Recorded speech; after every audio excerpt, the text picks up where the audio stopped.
reaction to Representative Dan Goldman calling on NYPD to arrest ICE agents who he says are acting illegally? He says they are illegally assaulting people and illegally detaining people at immigration courts in New York. Well, you know, I know Dan, and Dan's a loser. You understand. He's a guy that doesn't have what it takes. He's been trying so hard, and they're exhausted. I mean, it's so ridiculous, right? A suggestion like that. So, you know, they're just trying so hard, and it's not working. They've even now started imitating me, of all people. They want to imitate me.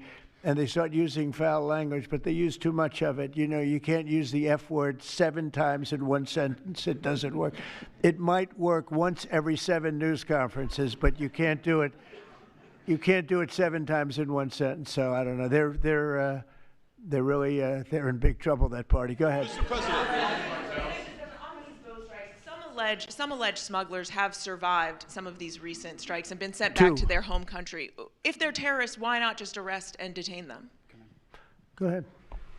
2 points on that. First, when I served in Iraq in 2005 and 2006, we used to, in sort of a gallows humor way, talk about the Iraqi catch and release program, the reality that we would catch a lot of people, hand them over, and then they would be recycled back through and we'd have to recapture them or attack them again. And that's why changing the dynamic and actually taking kinetic strikes on these boats ought change the psychology of these foreign terrorist organizations.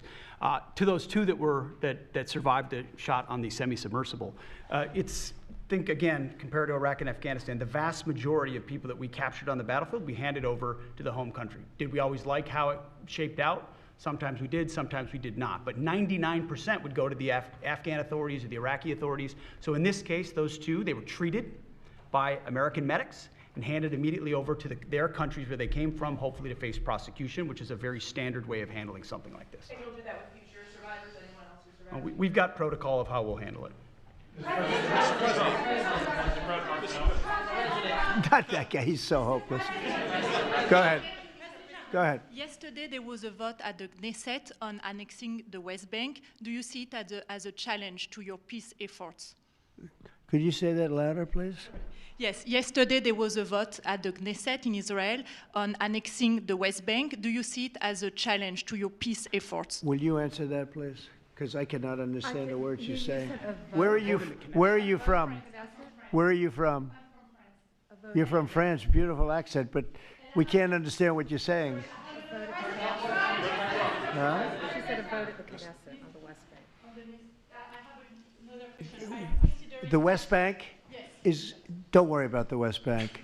Israel's not going to do anything with the West Bank, okay? Don't worry about it. Is that your question? They're not going to do anything with the West Bank. Don't worry about it. Israel's doing very well. They're not going to do anything with it. Yeah, please, go ahead. Thank you, President Trump.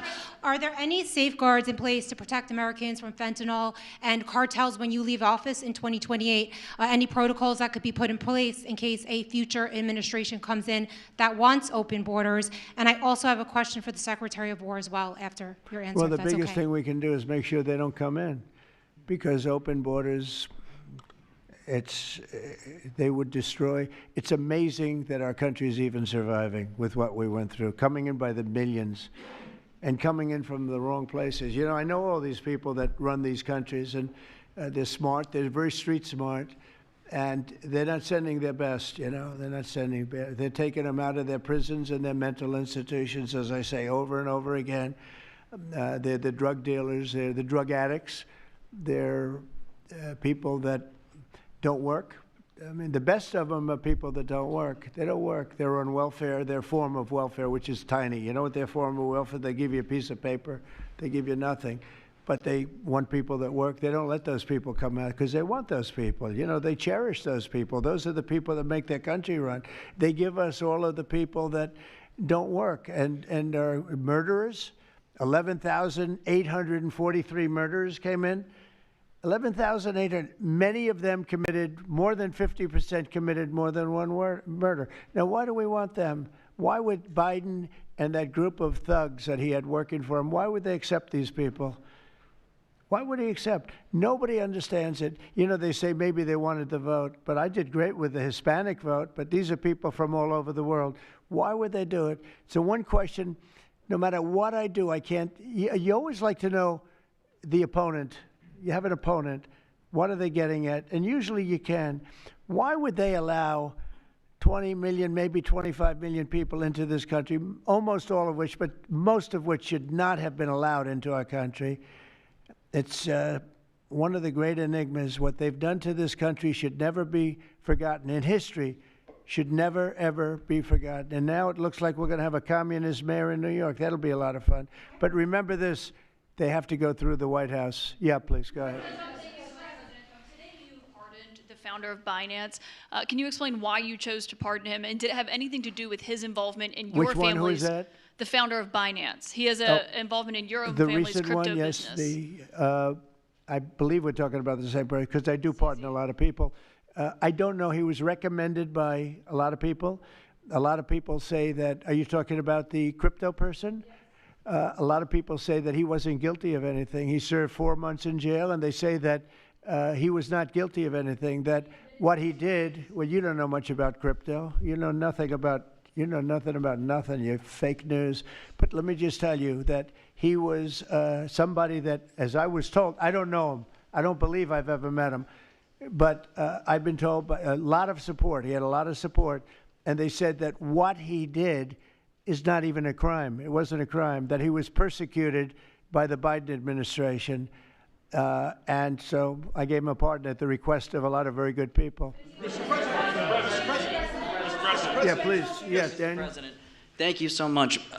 This is the kind of question I like. Yeah, right here. the numbers from this task force are jaw-dropping.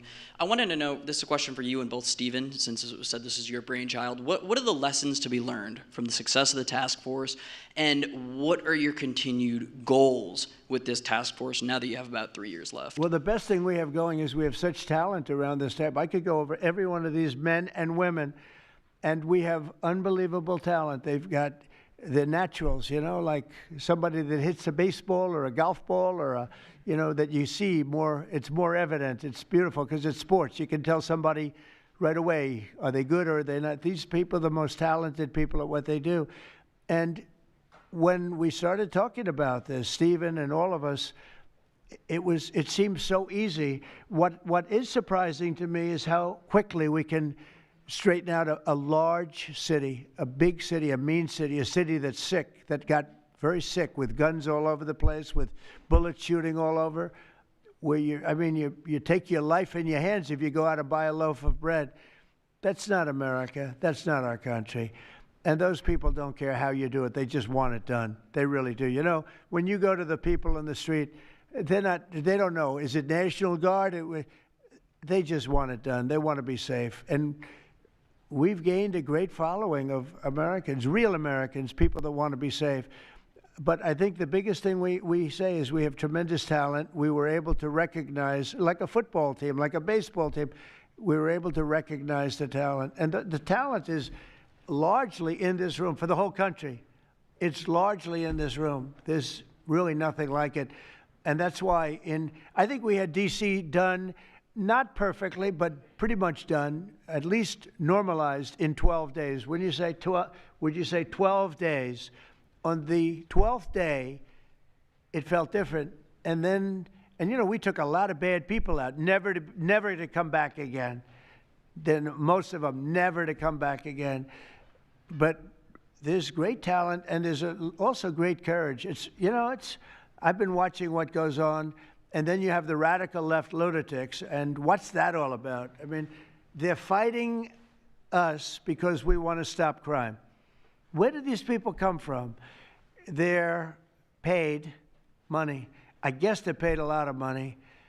But like I saw that ridiculous march the other day, I say, these people are not representative of our country. And not all of them, of course, but many of them are total lowlifes. These are lowlifes. These are people that are paid agitators, and they're not representative of our country. So I don't know. I can just tell you that our country has tremendous spirit right now. You know that better than anybody because you cover it well. But we have a lot of people that are very happy right now with the direction. They did a poll the other day. The direction of our country is better than it's been in 37 years.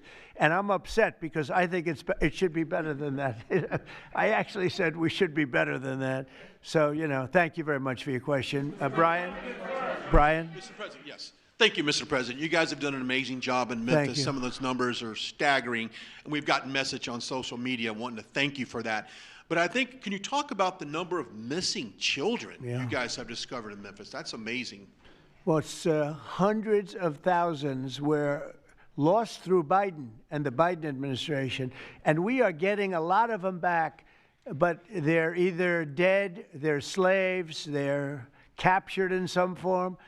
But think of it, hundreds of thousands we're talking about, not even believable. And they came in through the border, they were sold, they were bargained for, and this was all Biden, meaning Biden and Obama, the same, the same mentality, frankly. I think it's the same mentality. Let me tell you, Barack Hussein Obama was a lousy president. A lot of bad things happened. Remember when they used to talk about Trump with the jail cells? Well, he built the jail cells for the children. He built those jail cells. Remember that came out? But, sir, they were built in 2014. You remember when that came out? After me going through that stuff for about 2 weeks, and then they found out it was Barack Obama that built those jail cells. No, these people they were bad leaders. I hope we don't have it again. I hope we don't have it again because, our country's come back a long way, but it can only withstand so much, and we don't want to ever go through that again. We never want to have open borders again. We don't want to have men playing in women's sports. We don't want to have transgender for everybody. We don't want that. We want to have a great country with low interest rates, nice housing, great education, a strong military, the basics. Yes, please. In last night's New York City mayoral debate, Zohran Mamdani said he would close Rikers Island if elected. What kind of impact would that have on public safety? Well, it's not good. I guess it's not a very nice place, but you need it. You need something. You have a lot of additional people in New York City that should not have been here. They came here through the open border, through Biden's. I don't know how they even do it. New York City's always been tight for money, and then they spend, $8 billion, and nobody complains about it, on people that just showed up and they just came out of nowhere. Where did they get the money? All of a sudden they have money. I tell you what, we have to keep our prisons very fair and very safe, but you get a lot of criminals. We have a lot of additional criminals. I used to talk about it. They used to say, well, only good people come in from foreign countries. I said, that's not right. I didn't know that for a fact, but it had just started, right? The open borders and people flowing in by the millions. They make our criminals look like the nicest people on earth. That's the only good thing. They make our criminals look like nice people. They are the meanest, the most vicious. Tren de Aragua, you don't get any sicker. They cut people's fingers off because they called the cop. Did you call the cop? Yes. They cut off his finger so he can't call the cop anymore. And then they say, next time we're going to cut off your hand if you cut, because they took over his apartment in Colorado. Colorado, they took over a town, then they took over another town, and you have a weak governor over there. He doesn't know what the hell he's doing, so he lets it go on. But we're getting them out of here. We're getting them all out. They're going back to lots of, not just Venezuela, they're going back to lots of countries. Venezuela would be one, however. Yeah, please. Thank you, Mr. President. Yeah. A moment ago, you said that if Secretary Hegseth went to Congress and briefed them on the operations No, we against will these, go, I said. You will go. And we it would will be go. difficult for them to object. I don't see any loss in going. No reason not to. They'll always complain, oh, we should have gone. So we're going to definitely, I'd like to just tell you, let's go. We'll go. And Mr. We're going to President, tell them what we're going to do, and I think they're going to probably like it, except for the radical left lunatics. And Mr. President, if you are declaring war against these cartels and Congress is likely to approve of that process, why not just ask for a declaration of war?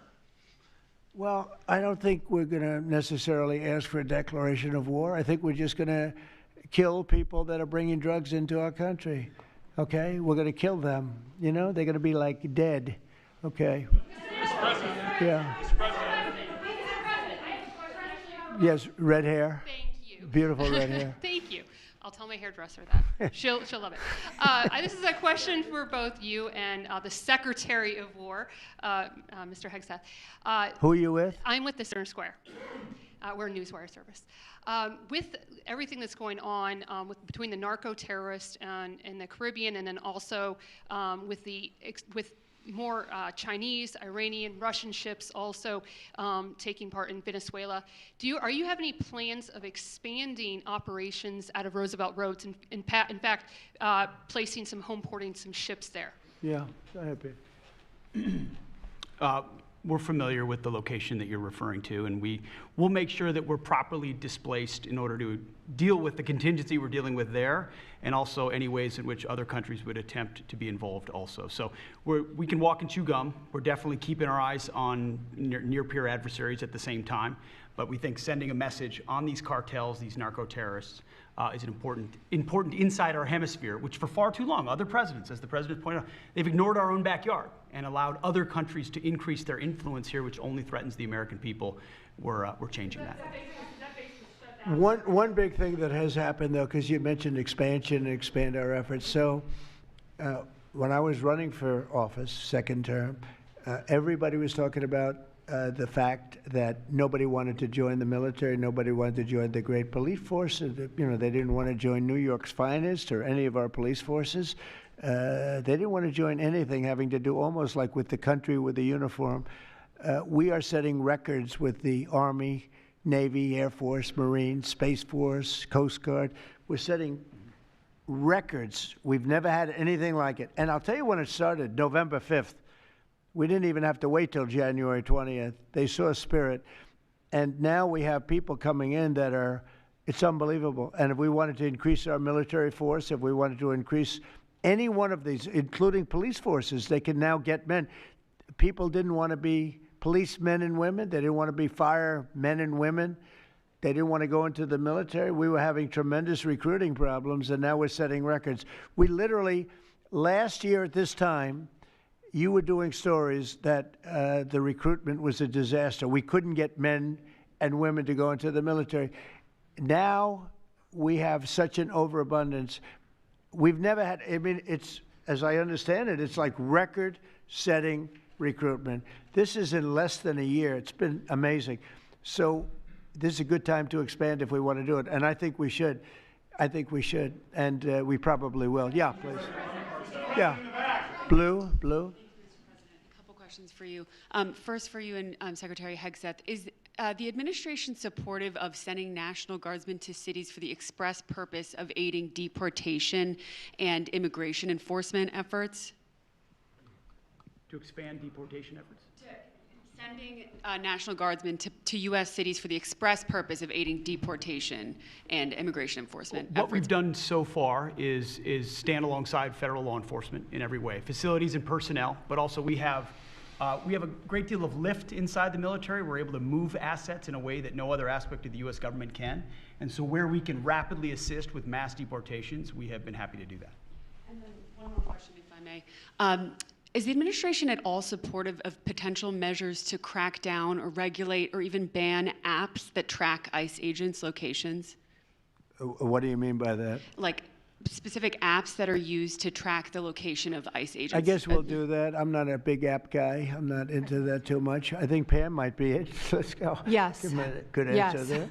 Yes. These organizations, President Trump, are coming in and their apps to track our federal law enforcement officers, and it jeopardizes their lives, where they're going to be, their location. And we've actually been working really well with the tech companies who have been cooperating because they don't want our law enforcement officers to get injured. So yes. Well, I mean, I see it with ICE, where they're having, where they define where they live, who they are. And, I didn't have a big view on the mask, but I now understand why they should wear masks. I think it's very dangerous for them not to wear masks. They can do whatever they want. I notice some do it and some don't, but it's pretty dangerous. But when you look at, you talk about that question, I think it's very dangerous, and I think you're coming down on that very hard, right? Yeah, please. Sir, Mr. President. Go ahead. Thank you, sir. When you were running for re-election in 2024, you released a video statement where you made this exact promise to show no mercy on the cartels and employ every military asset necessary to combat them. In that same video, you also said that you plan to expose all the bribes and corruptions with politicians and the cartels. We're doing has, that. Has Yeah, your we're task trying to force do been that. looking into that in American politicians? Yeah, where the money's coming from. Because you see it. Like even that garbage deal they had this weekend, which was embarrassing to them, and the crowds were much more, the crowds were not big. Those crowds were not big at all. But when you look at signs, and they're all made beautifully, the yellow signs, I saw the yellows, the blues, but they're all made professionally in a printing shop, looks like on Madison Avenue someplace. Some guy is paying for all that stuff. And we don't mind protest. Protest is a good thing. I protest. I'm always protesting, right? But when you see some of these people are going crazy. They're going crazy because they're getting paid. Because there's no reason for them to be going crazy. But you watch some of them, and they're professional agitators, and we are finding out who's paying them. Yeah, we have a lot of information about who they are. You're going to be very surprised when you find out. And I have a question for Secretary Hegseth. Sir, a memo circulating on social media details the establishment of a National Guard response force that's going to be trained in crowd control and civil unrest and deployed in all 50 states by April of 2026. Can you verify the authenticity of that memo, and do you have any more information on the operations? I'm not going to answer particulars on something that may be in the planning process, but we definitely do have multiple layers of National Guard response forces, whether it's in each state, whether it's regionally, whether it's Title X active duty, whether it's Washington, D.C. We've got a lot of different ways that constitutionally and legally we can employ Title X and Title 32 forces, and we will do so when necessary.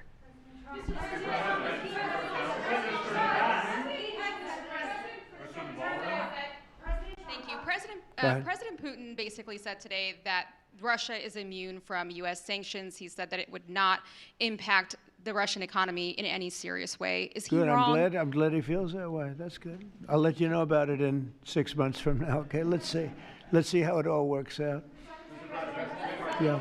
Go ahead, please. Blue. One about the shutdown. I'm Taylor Poplars with Spectrum News. The same day you established this task force back on January 20th was the same day you pardoned the January 6th defendants. Yeah, very proud of that. Yeah. Just last weekend, one of them was charged with allegedly threatening to kill House Minority Leader Hakeem Jeffries. And a big theme of this task force has been allowing law enforcement to do their job and holding accountable people who go after law enforcement. Do you worry that your actions back on day one undermine what this task force is trying to accomplish? No, you have thousands of people that we're dealing with, and you know, if one goes haywire, look at what this guy in Virginia said, where he wanted to kill his opponent. He's going to kill his opponent. He's going to kill his opponent's children and I think wife, and he continues to run. And the Democrats continue. He's running for what, Attorney General in Virginia. Look what he said. So now, do you think all Democrats should be prohibited from living anymore? I mean, think of what he said. He's going to kill his opponent, and he's going to kill the children of his opponent, and I think the wife. I said, this guy's sick. That is a sick guy. And how do you vote for somebody like that? But I don't view that every Democrat would say that, because not every Democrat would say that. So you can't, you know, you could have one person, but I don't know of the incident. I can say we're very proud of what we did. We had the courage to do something that should have been done. The problem, sometimes the Republicans are too nice. They're a very nice party. The Democrats play a much dirtier fight. You know, it's amazing. You go after dirty cops like Comey, and you go after, these are dirty cops. Letitia James is a dirty cop. You go after these people, and they say how horrible you are, and yet I got indicted 5 times and impeached twice. Nobody says anything about that. You know, they say, oh, they actually said the other day, oh, he's trying to indict somebody. I got indicted 4 or 5 times, Todd, maybe more than that. Yeah, I think you could say 87 times if you really think about it, right? With the charges, a bunch of phony guys, but nobody says anything about that. But they mentioned it the other way. No, the Democrats play a very dirty game. It's all they're good at. They're good at a couple of things: cheating on elections and playing very dirty. And they have one good trait: they stick together. They stick together. They stick together through the worst policies that anybody's ever seen. It's unbelievable how they stick together. And I respect them for sticking together, but it's a dead party because their policies are no good. Okay. Brian, we'll do a few more and we'll go home. Wonderful. Speaking Everybody's going to go home. I'm going back to the Oval Office, however. Speaking of Democrats, there's a report that there's a grand jury on Adam Schiff for apparent mortgage fraud. If he is indicted, should he step down as a U.S. Senator? Well, you know, I'm not going to comment on that. I would just say Adam Schiff is one of the lowest forms of scum I've ever dealt with in politics. He's a horrible human being, very dishonest person. I have no idea what's going on. You tell me that he's going to be indicted. I don't know. You could ask Pam. I don't know if she could say it. Probably you are allowed to say it, but I wouldn't know about that. I can only tell you he's a very bad, I think he's actually a sick person. Do you want to talk about that? We're not going to comment on any grand jury that's open. We can't legally. I don't know. By the way, I hope it's true, but I don't know anything about it. Yeah, please. Oh, millions of dollars, yeah. Well, I also give, I give a lot of money to the White House. The White House is, as you know, I give my salary. And I usually like to steer it to the White House because this house was a little bit abandoned. First of all, for 4 years, you had a guy walking around that didn't know where the hell he was. And this house was not taken care of the way it was supposed to be. I take very good care of property. I was very good at that. And you'll notice the floors downstairs, I paid for them. Marble, the most beautiful marble you've ever seen. The white floors down in the palm room, which were... They look like they came out of, I don't want to lose because they're big supporters of mine, Home Depot, so I'm not going to say bad, but they did come out of a box from Home Depot about 30 years ago. They were all broken, but now they have the most beautiful floors, the most beautiful lights and chandeliers. I think most of you, Brian, you've seen that, right? Yes. How beautiful is that? And I take care of it. So I spend millions of dollars on this building, taking care of it. It was not properly maintained. And now it's starting to gleam like it should. It should really gleam. And you should go down and visit the Presidential Walk of Fame. Have you seen it? It's quite good. I'm sure that a lot of people coming to the White House, it's hot. It's very hot. But it's really a tribute to the presidents, past presidents of our country. Yeah, please. Mr. President. Yeah, behind you, please. Yeah, go ahead. Thank go you. Ahead. So on Monday, a question for you as well as Secretary Noem. On Monday, Mayor Karen Bass of LA and Representative Robert Garcia, they held a press conference and they called for an investigation into DHS, accusing them of unlawfully arresting U.S. citizens and racially profiling and only arresting people because, in Robert Garcia's words, they look like me. He's a Hispanic individual. Do you have a response to that? Are you asking me that question? You as well as Secretary Noem. They are arresting bad criminals, and they're really good at it, too. I look at the numbers, they always like to say that, oh, you're arresting this and that. Then when you check it, you find out, geez, almost every single time, and, obviously every once in a while they may get one wrong, but they always correct it. They're able to correct it. But they are arresting really bad people. They're arresting people that kill, people that would cut your throat and not even care about it. These are brave people, and it's very dangerous. And if they go even a little bit too far, they get into trouble, which is a shame. I protect them, but they get into trouble. But they're arresting very serious criminals, and they're getting them out of here. Okay, one or two more. Doug, do you have a question? I'd love to have Doug have a question, our great photographer, because he's such a great guy, and he might be the most talented person over there. I don't know. Go ahead. Let's hear your question. This guy's a real beauty.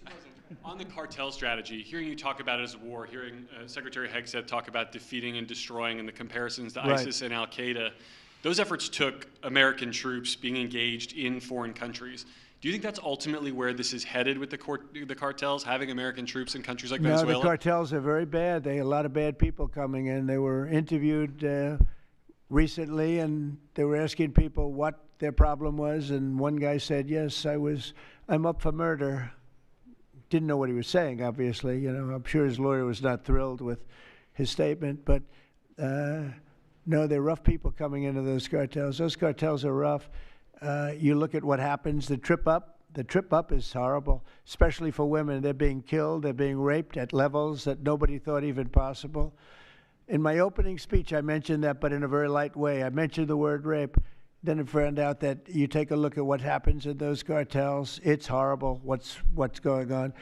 And we're doing the world a big service by just telling them, you know, you don't have too many cartels now because they know when they get up here, they're going to be stopped. Under Biden, they were just flowing into the country. It didn't matter what you were, where you came from, what you looked like, what your record. They didn't check records. Millions of people came into this country that should not be in our country right now. We've gotten a lot of them out. It's the single biggest problem that we were given. Inflation, I've already taken care of. Economically, the country is the strongest it's ever been. Thank God for tariffs. If we didn't have tariffs, we'd be a third world nation. But thank God for tariffs. We're the richest nation in the world now because of tariffs. And we're able to economically protect ourselves, and we're able to really protect ourselves from a national security, situation. But we have cartels that, somebody came up with the word cartel. I won't tell you who that person was, but you got a lot of bad people in the cartels. And you could look at a country like Mexico, and I really respect the president. I really respect a lot of the people over there, but a lot of the leadership. But they are in fear in their own country because those cartels are running those countries, okay? And that includes Colombia. Colombia is a drug den. It's a drug den, and it has been for a long time. You got a lousy leader over there right now, bad guy, a thug. But they make cocaine at levels that we've never seen before, and they sell it back into this, and they're not going to get away with it much longer. We're not going to put up with it much longer. Colombia is very bad. Mexico is run by the cartels. I have great respect for the president, a woman that I think is a tremendous woman. She's a very brave woman. But Mexico is run by the cartels, and we have to defend ourselves from that. Go ahead. Let's go with you. Go ahead. Let's listen to this beauty. Shutdown by the time you return from your trip to Asia? Do I expect to have it resolved by the time I return? I don't know. I said long ago we shouldn't have been in this problem. This was September 28th. It came due in Biden's regime, and before the election, September 28th, and they pushed it off into the future. And I was running when they did that. And when you're running, but I did say, what the hell are they doing? That and debt ceiling. They also pushed the debt ceiling past the election date, so that would mean the next president has it. But I did say that I think the Democrats have gone totally crazy, and you don't know what they're going to do because they don't care about the people. They don't. I really think they have no leadership. They have a lot of very low IQ people. Jasmine Crockett is a low IQ person. A lot of them are. I don't want to insult too many of them, but a lot of them are. They have no rudder. I don't think they know what they're doing right now. They've never done this before. They always agreed to go and, called an extension. Let's do an extension and talk. Even today, look at what happened today. They don't want to pay the people that have worked. And, this was supposed to be this was a test. And they wouldn't pay the people that have been working. They said, no, we don't want to pay them. This is all the Democrats. Now, all we need is 5 Democrats. And I know a lot of Democrats that are saying they're more than 5. Probably not that many more than 5, but there are more than 5. And all we need is like 5 Democrat votes so we open our country again. Sad, though, we have the greatest economy in our history. We have the highest stock market. All these things are rocking. We will have, by the end of my first year, more than $20 trillion of investment. The all-time record is $3 trillion. I think it's China. We're going to have $20 or $21 trillion. We've never had anything like it coming in because of tariffs. The money pouring into our country, the plants that are opening, AI, automobiles, everything. And the Democrats want to close our country. They're really, they say deranged. They suffer. I guess it's Trump derangement syndrome, which I think is going down now as an official condition by the doctors. I think they get paid extra money if they handle it because it's more difficult to handle than a normal mental disease. But you know what? They really should approve an extension, get the country back to work, get the people paid. And, you know, it's very simple. You can't, you just don't know what's going on. There's something wrong with them. Yeah, it's sad, actually. Have you raised the full $300 million needed to fund your? Have you raised the full $300 million needed to fund your ballroom? And how much specifically are you donating to this construction project? I think $350 million. All donor money and money that we put up. We've raised. It's going to be. It's going to cost right in the neighborhood of $300 million. It's been expanded and made absolutely. It'll be the most beautiful ballroom anywhere in the world, I think. And how much specifically are you donating to it personally? How much am I donating? I won't be able to tell you until I finish, but I'll donate whatever's needed. I'll tell you that. Do I have a name for the? I won't get into that now. Yeah, go ahead, please. Follow up on the shutdown.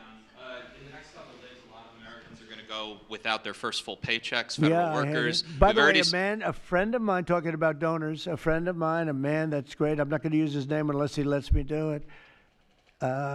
Susie can tell you about this, but he called us the other day and he said, "I'd like to contribute any shortfall you have because of the Democrat shutdown.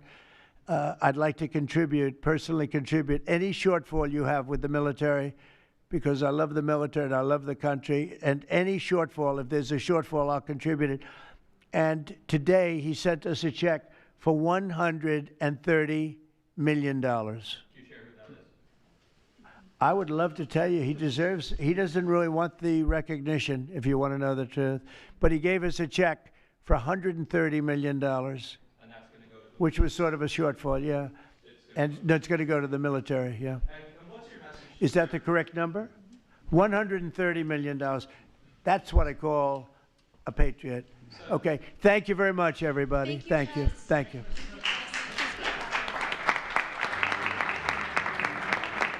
Another day.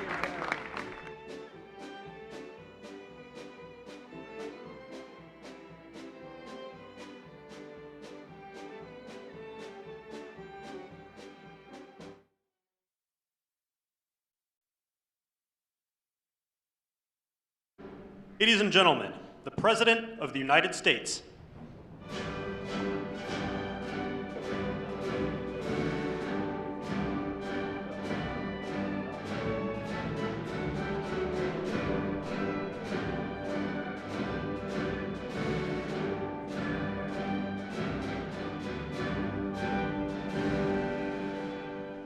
Thank you very much. Thank you. Please.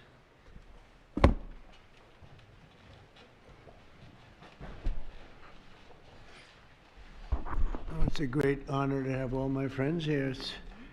It's like Old Home Week. What a job you're doing. And thank you very much for that.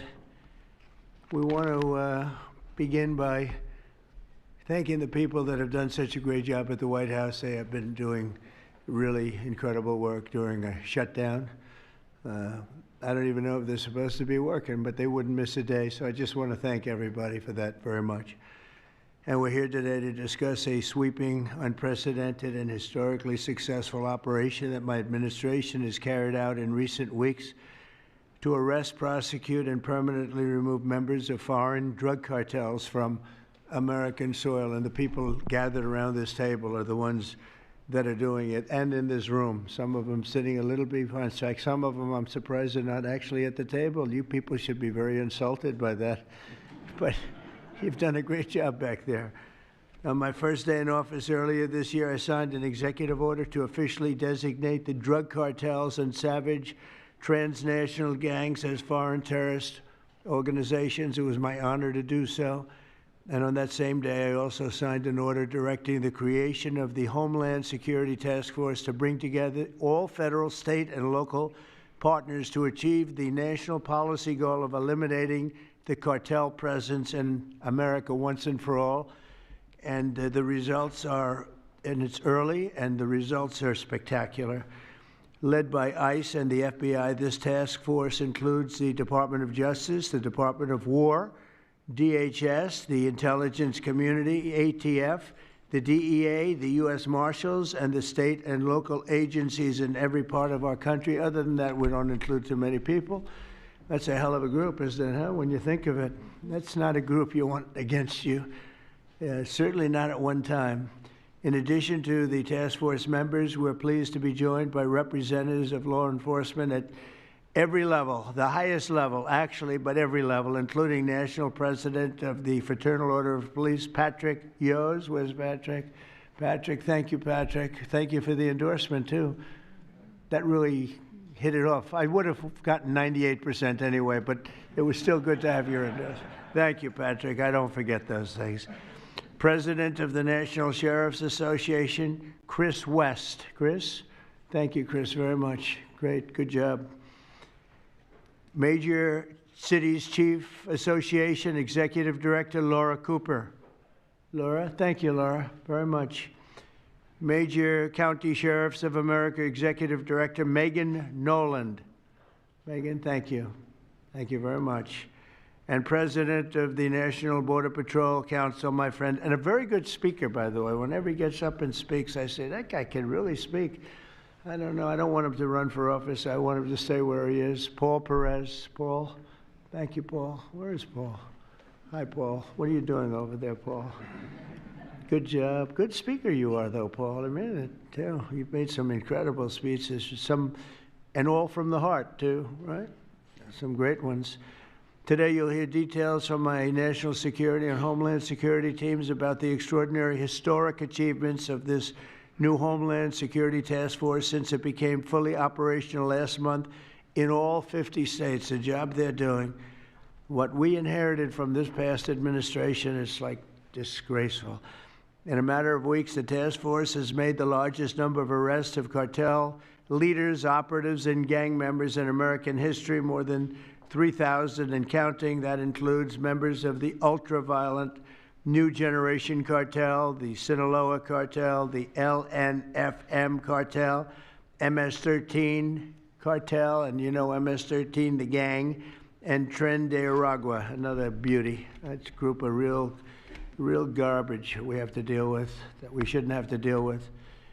These are, in addition to the massive numbers of dangerous criminals my administration arrested nationwide since January 20th, numbering over 120,000. It's a record, and 120,000 criminal arrests. Thank you very much. Unfortunately, for 4 long years before I took office, the last administration allowed the cartels and their operatives to frankly take over our country, to freely infiltrate America and all the communities nationwide. Along with transnational gangs, these groups have unleashed more bloodshed and killing on American soil than all other terrorist groups combined. These are the worst of the worst. It should now be clear to the entire world that the cartels are the ISIS of the Western Hemisphere, in addition to their monstrous violence, such as cutting off heads, burning their enemies alive, and burning innocent people alive, too, by the way. The cartels control large swaths of territory. They maintain vast arsenals of weapons and soldiers, and they use extortion, murder, kidnapping to exercise political and economic control. Thank you very much, Joe Biden, for allowing that to happen. Biden surrendered he just surrendered our country to the cartels. Don't worry, it gets better. We're taking it back. It's really fast at levels that nobody's ever seen before. But what we had to put up with, what we inherited, was just a disgrace. And while Biden was president, if he was president, I think the Autopen was president, not Biden, nearly 100% of those who infiltrated our southern border did so because they were personally approved. They admitted they were just what happened, assisted by the most dangerous and violent criminal organizations anywhere on the planet. The worst people on the planet they allowed into our beautiful country. Under the Trump administration, we're finally treating the cartels as the core national security threat that they really are. The cartels are waging war on America, and just as I promised in the campaign, we're waging war on them like they've never seen before. All you have to do is turn on your television and you'll see what's happening to them. Past administrations have tried to mitigate this threat, and our objective is to eliminate it. We're not mitigating, we're eliminating. We're getting them out. The bad ones we're putting in prison. We hate to do that because that means we're stuck with them for 50 years. or more. In recent weeks, our Homeland Security Task Force has seized more than 70 tons of deadly narcotics, along with more than 1,000 illegal guns, and that's just recently. This is already the most successful anti-cartel and anti-gang operation in American history, and it's just getting started. We have incredible people. A lot of them are in this room with us today, and it's an honor to have them. But we're going to not stop until the threat has been fully and completely eradicated. I want to thank task force members with us today, including a person who's doing a fantastic job, Attorney General Pam Bondi. Thank you, Pam. Thank you. Secretary of War Pete Hegseth. Sounds so much better than Secretary of Defense. I don't know. Do you guys agree with that? I don't know. It sounds, you know, we won the First World War, the Second World War. I would say everything before and everything in between. And then we got woke and we said, well, let's call it defense. I think we like it this way better. You know, it's funny. That's something I thought it would be maybe controversial. And it's only controversial that we changed the name in the first place. It's not controversial at all. It's been unbelievably well accepted, Pete. Hasn't it, right? It's been pretty amazing. I thought it would be controversial. People want to have our country back. People want to do exactly what we're doing right now. We're getting a lot of credit for it, and we should. I want to thank, though, Pete. You're doing a great job. Pete Hegseth. Secretary of Homeland Security, Kristi Noem. Kristi, thank you very much. Director of National Intelligence, Tulsi Gabbard. Tulsi, good job. And the heads of all of the law enforcement agencies all throughout the room. You're really amazing, the job you've done. To provide additional details on our mission, I would like also to ask General Bondi to say a few words, followed by Secretary Noem, Secretary Hegseth, Director Gabbard, Homeland Security Advisor Stephen Miller. Stephen, you're such a superstar, Stephen. They called Stephen the other day a very bad name, and I said, you should sue them, Stephen. I think he will. I hope he does. FBI Director Kash Patel and Deputy Attorney General Todd Blanche. And I just want to say it's an honor, the job we're doing, and these people are doing absolutely incredible. I'll just add a couple of things. In Memphis, as you know, where the numbers are down in half already, and it's only been about 2 weeks. You're doing a fantastic job there. Thank you. Incredible. Nobody thought it was possible. It was really it was a very sick city. It was horrible what happened there. People would go from, if you're on the board of FedEx, they would ride you 1 block to the hotel. They said you couldn't walk it because it was too dangerous. And they're already feeling better about it. But the best example right now is Washington, D.C. We went from one of the most unsafe places in the planet, I hate to say, but in this country, to a totally safe city. It's nothing's crime-free, I guess, but this is about as close to crime-free as you're going to get. And you guys have done an incredible job with that. Every one of you have worked so hard on this one, and it's our nation's capital. And people would go to the nation. They'd go from, I always say, Iowa, Indiana. They'd go from Florida. They'd come up. They want to see the monument. I want to see the Lincoln Memorial. I want to see one of the monuments, any one of them, and they'd go home in a coffin. But not anymore. It's not happening anymore. We haven't had that happen in a long time. It was averaging more than one a week, one person a week. Who would think that's possible? And it hasn't happened anymore. And we have a safe city. We have a city where the restaurants are booming. People are going out. Nobody's being mugged, hit over the head with a baseball bat. None of the stuff is gone. We took out 1,700 criminals, many of them career criminals, many of them given to us by Joe Biden and his ridiculous open borders policy. They came in from jails from all over the world, not just South America, from all over the world. Jails, they came in from mental institutions and insane asylums all over the world, drug dealers, and we got them the hell out of here. They're either that or if they're so bad, as I said before, we put them in jail because we can't take a chance that they come back. But I want to just say that Washington, D.C. is such an example of what could be done. And now the same thing's happening in Memphis. We're just halfway through the process, and already the numbers are far superior, far better than what we would have thought at this time. And Chicago, I just saw the number. Last week, was last weekend, 4 were murdered, 11 were shot. And then I have this guy Pritzker, is a very weak governor. Let me be nice. I'm going to be very nice. He's extremely weak. He's pathetic. I have Pritzker get up and say how great they're doing in Chicago. They're doing very poorly. So 4 were murdered, 4, 11 were shot. I would say, and that was not a bad week for him. Okay, that was not a bad week. He's had somewhere 18 or 19 were murdered. And you know what his excuse was? Yeah, but that was a long weekend. Okay, can you believe it? He said that was a long weekend. He's bad. And the mayor is worse. I mean, that mayor is worse. Low IQ, very low IQ. And we don't need low IQ people. We need people that are going to take care. And I love Chicago, and I love those beautiful women, black women, beautiful women wearing MAGA hats. And they're all over the place in Chicago. They want protection. They don't care if it's the National Guard, if it's the Army, Navy, Coast Guard, Marines. They'll take Space Force, okay? Space Force, send them in. They just don't want to be mugged, killed, raped, shot in the head, and we stop it. So we're going to be given a very special, we're going to give Chicago very special care. As you probably know, maybe you heard, we were going to do a big surge in San Francisco, but I got a great call from some incredible people, some friends of mine, very successful people.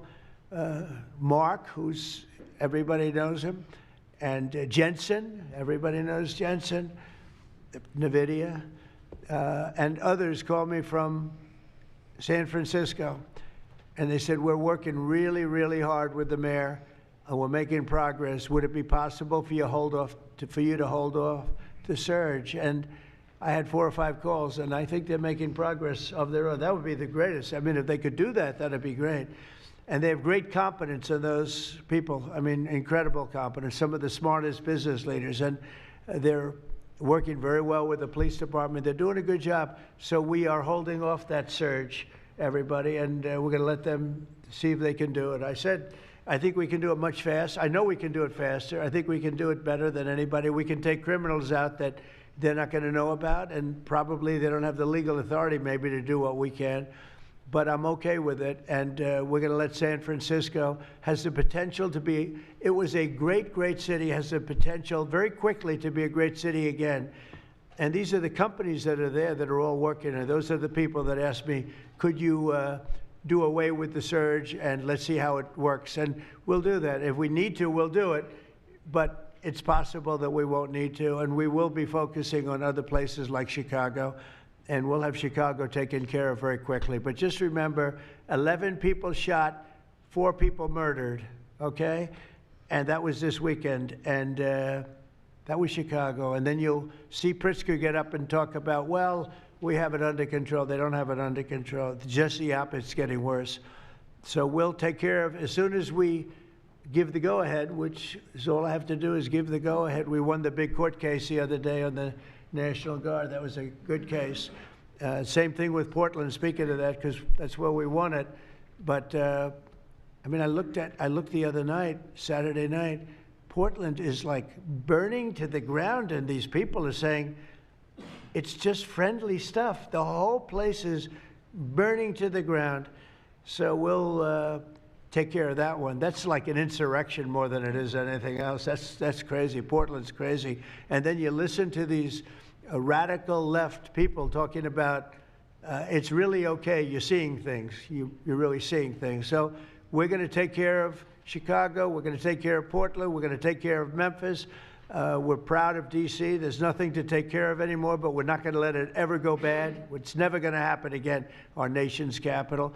And with that, I'm just going to tell you that Pam Bondi has done a fantastic job. And Pam, would you say a few words, please? Sure. Thank you, President Trump, and thank you for your leadership. And this is all about collaboration. And around this table, I'm looking around this table, we all work so well together. I don't think another administration in our nation's history has worked so well together. We talk constantly, Secretary Noem, Tulsi, Pete, constantly, but also all of our agencies working hand in hand, and that's why this is so successful. And these people around this table are working 7 days a week, 24 hours a day, even though the Democrats have tried to shut down the government. Terry Cole, I'm laughing because you're around the clock, you're all over the world. Director Patel, you're unstoppable what you're doing around this country. Gowdy Serralta, U.S. Marshal, Rob Sakata and Dan Driscoll wearing your ATF hats.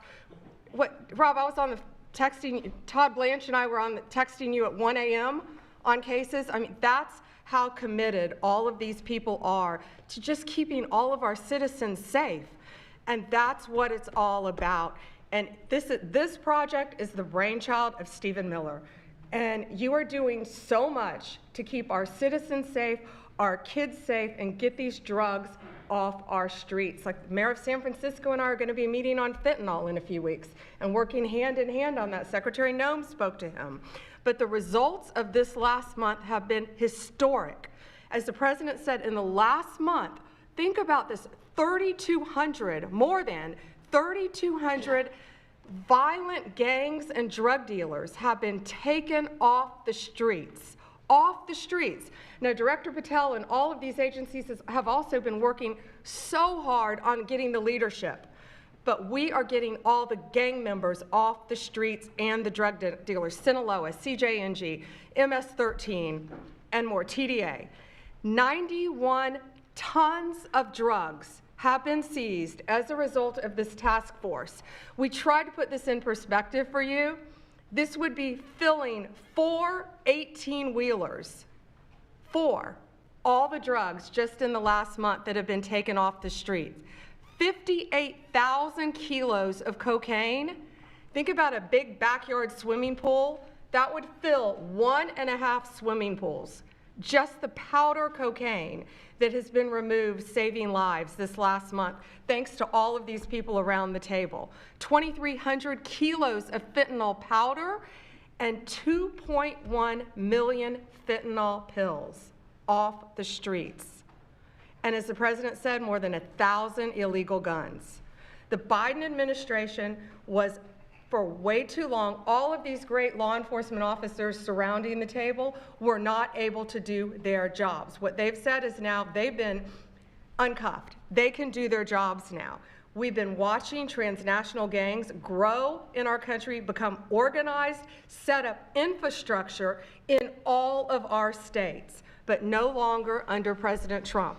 We are destroying the infrastructure, and we're no longer on defense. All of these great men and women are on offense, so they better get ready. We're dismantling the cartels, and we are taking the leaders into custody and all of the gangs. We are going to supercharge this work. This is not a pilot program. This is permanent. We are here to stay, and Secretary Hegseth, we couldn't do this without you and the Department of War. Thank you all so much for everything you're doing around this table, working tirelessly. And President Trump, thank you for giving them the ability to do it. Thank you, Pam, very much. Thank you. Mr. President, since the year 2000, we have lost over 1 million Americans to drugs, to overdoses, to these cartels that have proliferated that kind of a disease on our people and have gone to war with our next generation of Americans. When you signed the executive order that was protecting the American people from invasion, what you did is that you took these cartels and gangs that we've known for decades and you declared them to be what they really are, and that's terrorists. You declared war on them, and you didn't say we were just going to fight them. You said we were going to destroy them. And everybody around this table is so honored to be here to work with you to destroy these terrorists that have been killing Americans for years and getting rich off of it. I'm so proud of the work that was done just in the September surge. You referenced that earlier. We had over 400 operations that went down in those first 43 days of the Homeland Security Task Force in operations that brought, as Pam referenced, 3,200 terrorists to justice, got them off the streets. Sir, we also have had over precursors and chemicals that were brought in. We've had the work at the southern border. We've got Border Patrol here at the table with you. Fentanyl has been cut down by 50% coming into this country over our borders. We've continued to work not just nationally, but internationally and on our maritime borders as well. The ICE agents that have so much violence against them and threats against them, sir, they get up every day ready to work with this task force to be able to keep people safe. And then we've got Coast Guard, who's been doing just a ton of our incredible interdictions out on the seas and the waters in cooperation with operations that you've targeted in the Caribbean with the Department of War. And sir, I just want to thank you for the leadership you put at this table, for your cabinet members, for Stephen Miller, for putting this in place to make sure that what you did when you consolidated the Homeland Security Task Force, you took 1,000 other task forces that were already established in the federal government and you streamlined them into this room, into this group right here, so that we can look at each other in the face every day and say, what's our problem? How do we address it? How do we fix it? And then we go to work together with our arms linked to do exactly what you told us to do. And that's not just protect the American people from invasion, but to kill these terrorists. You gave us the task to eliminate them, destroy them, so that they can't destroy the next generation of Americans. So thank you, sir. Thank you for the people you put around this table. Thank you very much. That's a great job. Thank you. Pete? Yes, sir. Well, thank you, Mr. President, for your leadership.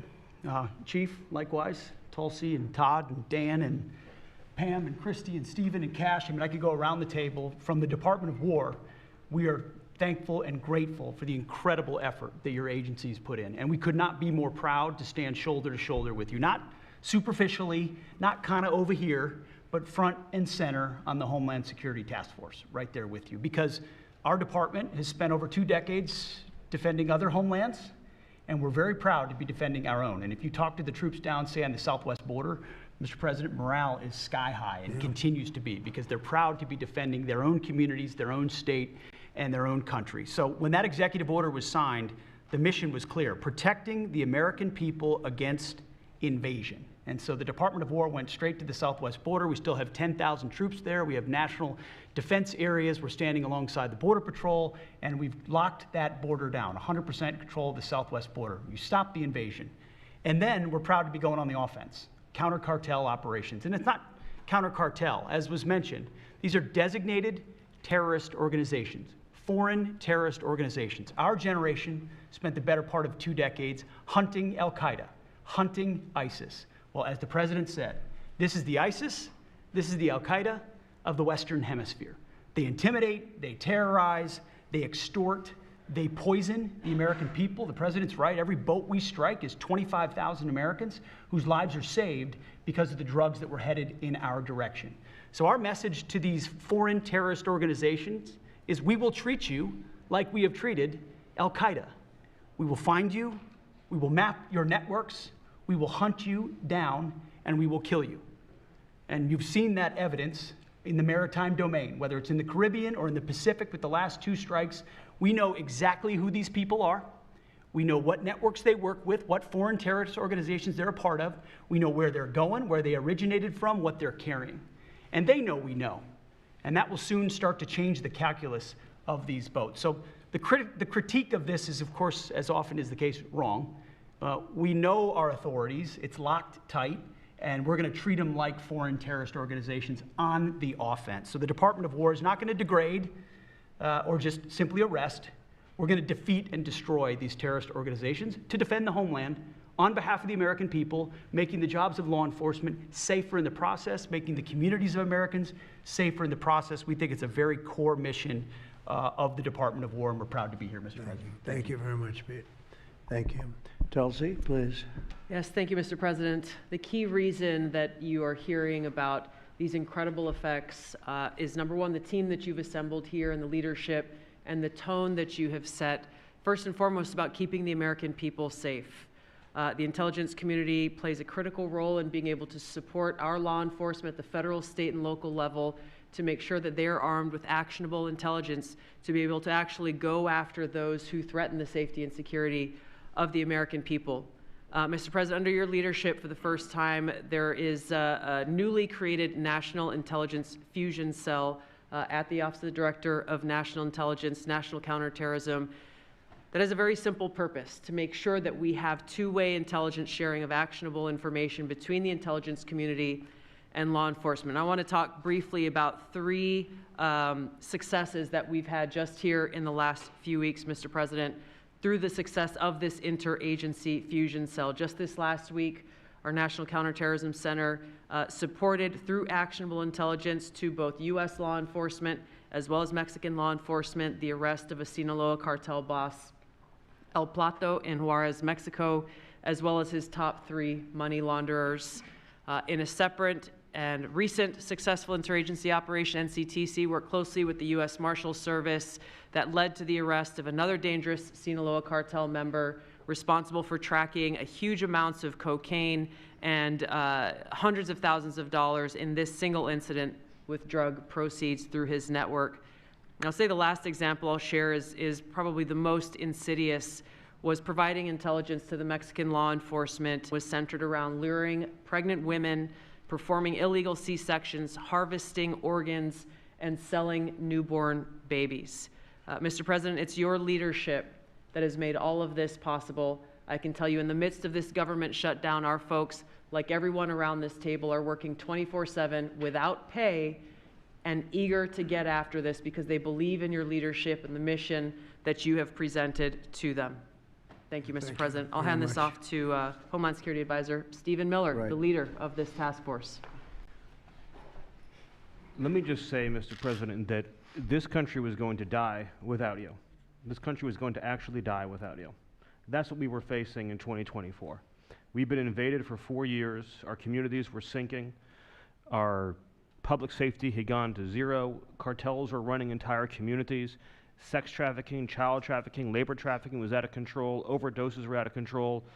The cartels were claiming more and more territory. City services were buckling. This was a country on the verge of dying, and you alone saved it. And when you stepped forward originally in 2016, you started the movement to make America great again. And that means make America great again in every way. And that means safety and prosperity and peace and freedom from cartels and crime and gangs. And your vision and your leadership in declaring war on the drug cartels is the single most successful public safety initiative in American history. And I need the media to understand what President Trump has done. People have been talking about drug cartels for longer than I've been alive.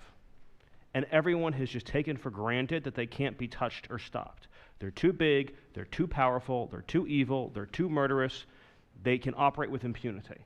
And in just 9 months, President Trump is the only American leader, not just in our lifetimes, but ever, to actually take the fight to the drug cartels, to actually seek their eradication. And it is happening. And so while the Democrats are shutting the government down and fighting for free health care for illegal aliens, look at what President Trump has assembled here. He's assembled a team under his vision, direction, and leadership that is saving hundreds of thousands of lives. Hundreds of thousands of lives. And only President Trump could have done this. And I will say one last thing, which is that his courage has been an inspiration to everyone else in this room. There are people in this room, looking at, for example, at Todd Lyons, who have been relentlessly doxxed and harassed and threatened. But when they see President Trump's courage, what he's been through for 10 years to save America, when they came after his family, his businesses, his safety, his freedom, everyone at this table knows we can give whatever it takes to get the mission done. So President Trump, thank you for your leadership, your boldness, your courage, and your vision. We're honored to serve underneath you. Well, I want to thank you, Stephen. And I have to say that, I've been making the rounds. I'm leaving tomorrow for some very big meetings, including with the president of China, where I think we're going to come out very well, and everyone's going to be very happy. But everybody said the same thing. A year ago, we had a dead country. We were a dead country. We really were, in a lot of ways, not just this. We were dead as doornails on this, but we were a country that was in serious trouble and beyond that. And we have the hottest country anywhere in the world right now. The whole world is talking about it. We have the hottest country anywhere in the world. We're going to clear up this crime in our cities. We can do it quickly, too. They showed how quickly we could do it in D.C. It was a real bad place. It was a real mess. Dirty, filthy, disgusting, graffiti all over the place, tents on every ounce of parks that we had. Just disgusting. And I rode around last weekend. I rode around the city I felt very safe in that car, but you know, I would have done it without it. I wouldn't need that car so much anymore, I will tell you. But the place was clean. We've started that also. Not only law and order, but you know, that cleanliness is important. I think cleanliness is almost a part of law and order. If you see dirty, disgusting streets and potholes all over the place and railings falling down and graffiti all over the marble, beautiful statuary marble columns, those gorgeous columns where they had graffiti, it's all gone. And I think it's a part of it. I really do. I think it's a big part of it. But we have a city that we can be proud of. We're going to be that way with every city we have. That's why with San Francisco, I wish them luck, but we could do it so much faster. I told the mayor, I love what you're doing. I respect it, and I respect the people that are doing it. They're the biggest people in the country. They're the biggest people in the world. A lot of the high tech. Some people like them, some people don't, but they're smart, and they want to do it. And I said, I am so honored to let you do it, and if it doesn't work out, we'll do it for you very quickly. But I just want to thank the people around this table are amazing. Cash, please go ahead. Mr. President, I'll just keep it short, but I think what the media should realize is the amount of courage it takes to do this. And you led that mission. You led it during your campaign, and you brought it to the American people. I think the media should focus on some of these numbers the Attorney General just riled off. Those aren't numbers, those are lives. Lives saved by the millions. Enough, excuse me, enough fentanyl to kill over 200 million Americans, gone, evaporated, off our streets permanently. Your vision to safeguard American freedoms and our children and our future is the most courageous thing I've ever seen a president of the United States ever do. And your ability to marshal it out in 8 months, these statistics would have taken other administrations decades. And the partnership that you see around the table, I just want to, sum it up with the following. When I call these folks around the table, when I call our state and local law enforcement partners who have been absolutely critical to this mission, when Stephen Miller called me and said, we're going to create the Homeland Security Task Force and the FBI and DHS are going to co-lead it, I said, absolutely. The country's been yearning for this and needing it. And the one thing I see different than any other administration is when I call these people, they pick up. I don't get a voicemail. When I make an ask, they answer, and the same is true. And so the FBI is playing a pivotal role in your administration in helping lead out this mission, and Stephen's vision has finally come to life. And instead of attacking the people at this table, maybe the media should go out there and talk to the lives that have been saved forever and the communities that have been safeguarded, because it takes courage to do that. It takes courage to implement that plan, and it takes a president and President Trump to put a leadership team like this together. We are actual friends, and I know the media doesn't want to call us that, but we do that. We do hang out. We do work together. It's a 24/7, 365 mission that doesn't turn off, Mr. President, and as Stephen said, we're inspired by your leadership, and this country's thankful for these 8 months, and I can't wait to see what the next 4 years looks like. Thank you very much. Thanks, Cash. Great job. Todd, please. Thank you, Mr. President. The number that I think matters, over 3,266 terrorists have been taken off the streets in 2 months. And for each of those arrests, there's anywhere from between 4 to 20 law enforcement agents, federal, state, and local, executing those arrests. And that means every one of them are putting their lives on the line to make these arrests, to make our communities safer.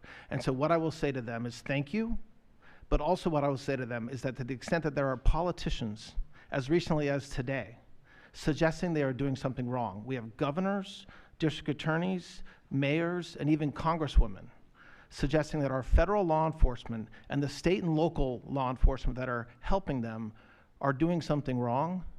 That is disgusting and something that we will not tolerate.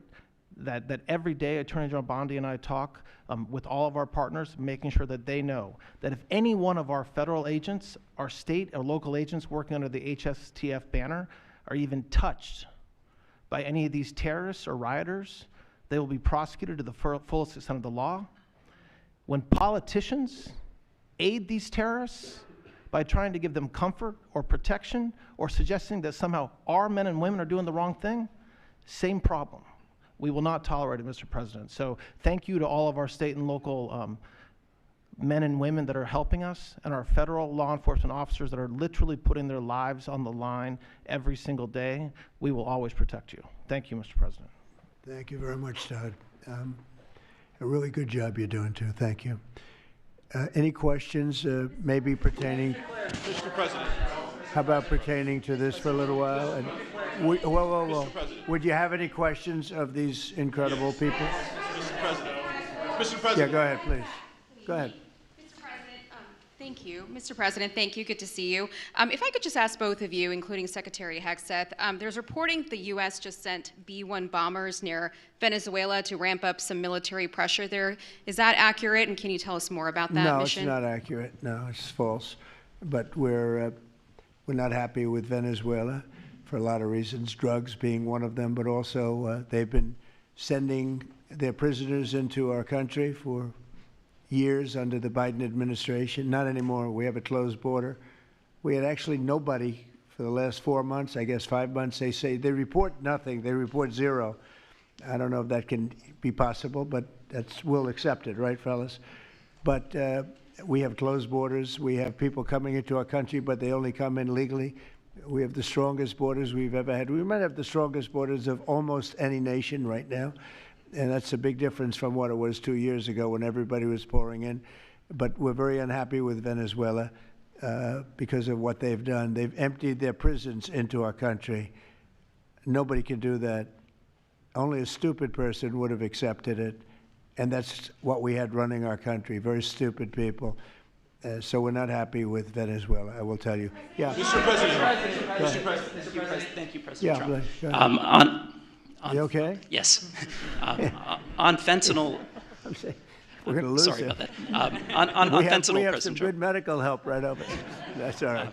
On fentanyl, according to CDC data, nearly 330,000 Americans died over the past 5 years from fentanyl. That's 1 in every 1,000 Americans who died. It's more than that, but it's all right. Yes, it's I more. know you think it's even more. I'll be discussing that with President Yes, Xi. so that's actually my question. I figured it was. I was wondering, since it mostly comes from China and has caused such carnage in the U.S., what are you going to say to convey the seriousness? And also a second question for you or Secretary Hegseth.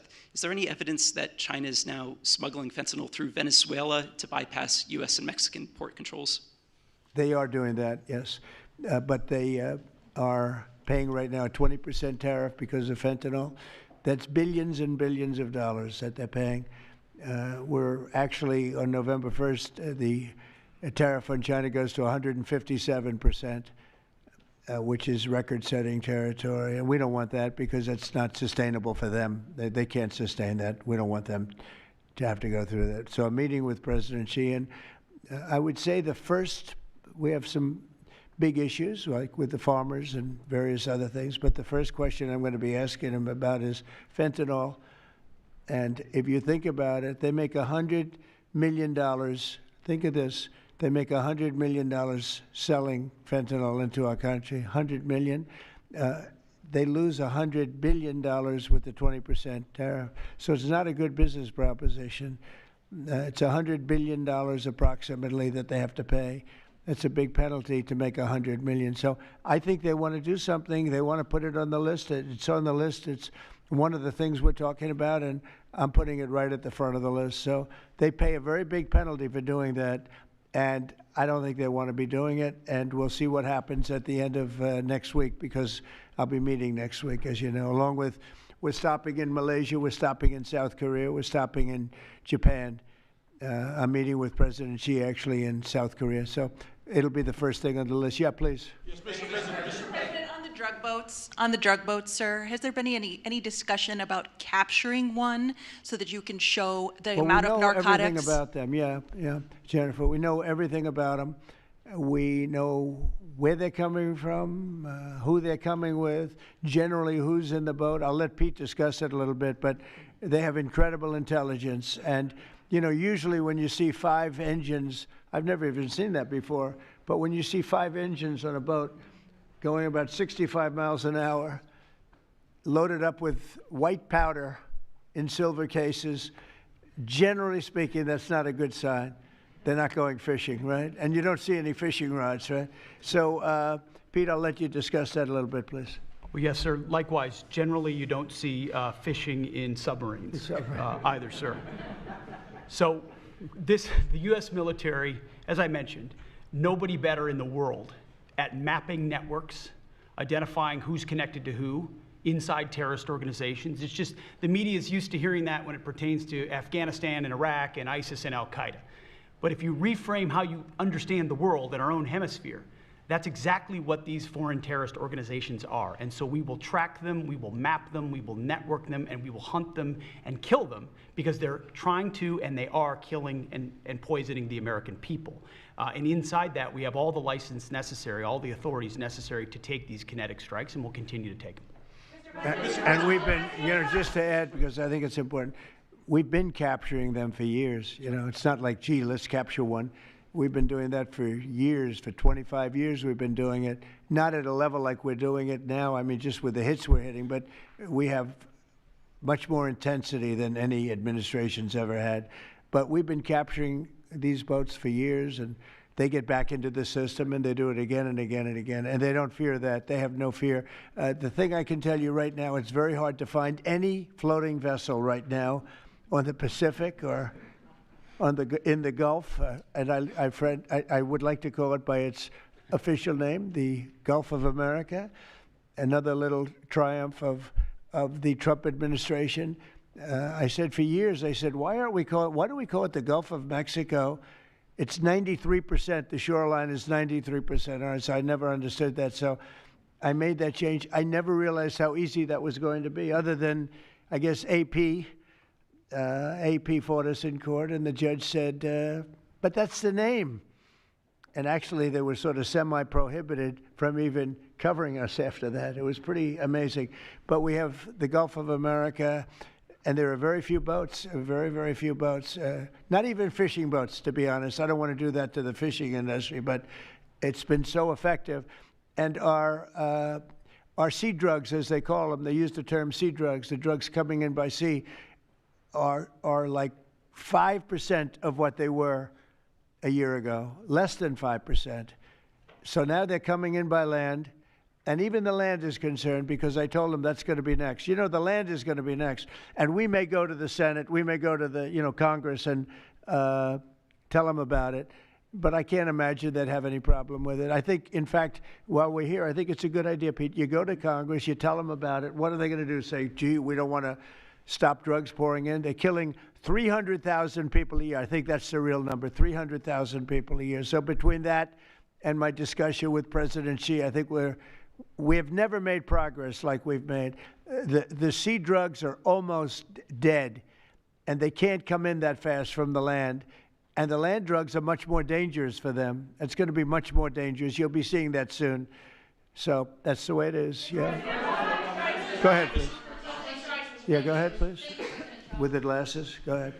Thank you, Mr. President. Good. I wanted to ask, what's your reaction to Representative Dan Goldman calling on NYPD to arrest ICE agents who he says are acting illegally? He says they are illegally assaulting people and illegally detaining people at immigration courts in New York. Well, I know Dan, and Dan's a loser. You understand. He's a guy that doesn't have what it takes. He's been trying so hard, and they're exhausted. I mean, it's so ridiculous, right? A suggestion like that. So, they're just trying so hard, and it's not working.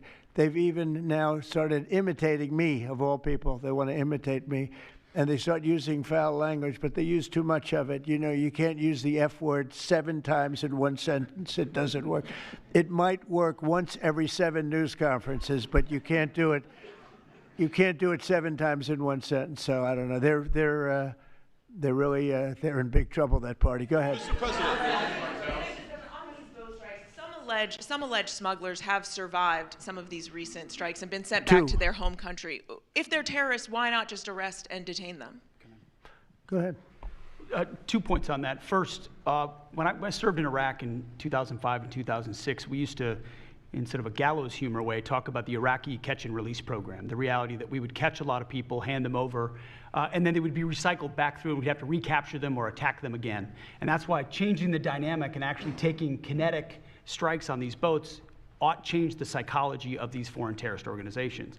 To those 2 that survived the shot on the semi-submersible, think again, compared to Iraq and Afghanistan, the vast majority of people that we captured on the battlefield, we handed over to the home country. Did we always like how it shaped out? Sometimes we did, sometimes we did not. But 99% would go to the Afghan authorities or the Iraqi authorities. So in this case, those two, they were treated by American medics and handed immediately over to their countries where they came from, hopefully to face prosecution, which is a very standard way of handling something like this. And you'll do that with future survivors, anyone else who survived? We've got protocol of how we'll handle it. Not that guy, he's so hopeless. Go ahead. Go ahead. Yesterday, there was a vote at the Knesset on annexing the West Bank. Do you see it as a challenge to your peace efforts? Could you say that louder, please? Yes, yesterday there was a vote at the Knesset in Israel on annexing the West Bank. Do you see it as a challenge to your peace efforts? Will you answer that, please? Because I cannot understand the words you're saying. Where are you from? Where are you from? You're from France, beautiful accent, but we can't understand what you're saying. Huh? She said a vote at the Knesset on the West Bank. The West Bank is, don't worry about the West Bank. Israel's not going to do anything with the West Bank, okay? Don't worry about it. Is that your question? They're not going to do anything with the West Bank. Don't worry about it. Israel's doing very well. They're not going to do anything with it. Yeah, please, go ahead. Thank you, President Trump.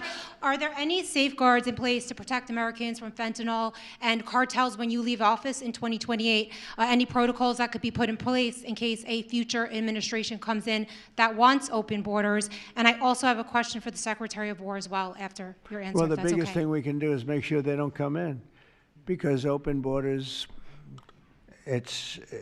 they would destroy. It's amazing that our country is even surviving with what we went through, coming in by the millions and coming in from the wrong places. You know, I know all these people that run these countries, and they're smart, they're very street smart, and they're not sending their best, you know, they're taking them out of their prisons and their mental institutions, as I say over and over again. They're the drug dealers, they're the drug addicts, they're people that don't work. I mean, the best of them are people that don't work. They don't work. They're on welfare, their form of welfare, which is tiny. You know what their form of welfare? They give you a piece of paper. They give you nothing. But they want people that work. They don't let those people come out because they want those people. You know, they cherish those people. Those are the people that make their country run. They give us all of the people that don't work and are murderers. 11,843 murderers came in. 11,800, many of them committed, more than 50% committed more than one murder. Now, why do we want them? Why would Biden and that group of thugs that he had working for him, why would they accept these people? Why would he accept? Nobody understands it. You know, they say maybe they wanted the vote, but I did great with the Hispanic vote, but these are people from all over the world. Why would they do it? So one question, no matter what I do, I can't, you always like to know the opponent. You have an opponent, what are they getting at? And usually you can. Why would they allow 20 million, maybe 25 million people into this country, almost all of which, but most of which should not have been allowed into our country? It's one of the great enigmas. What they've done to this country should never be forgotten. In history, should never, ever be forgotten. And now it looks like we're going to have a communist mayor in New York. That'll be a lot of fun. But remember this. They have to go through the White House. Yeah, please, go ahead. Today you pardoned the founder of Binance. Can you explain why you chose to pardon him, and did it have anything to do with his involvement in your Which one? family's? Who is that? The founder of Binance. He has an involvement in your own family's crypto business. I believe we're talking about the same person, because I do pardon a lot of people. I don't know. He was recommended by a lot of people. A lot of people say that, are you talking about the crypto person? Yes.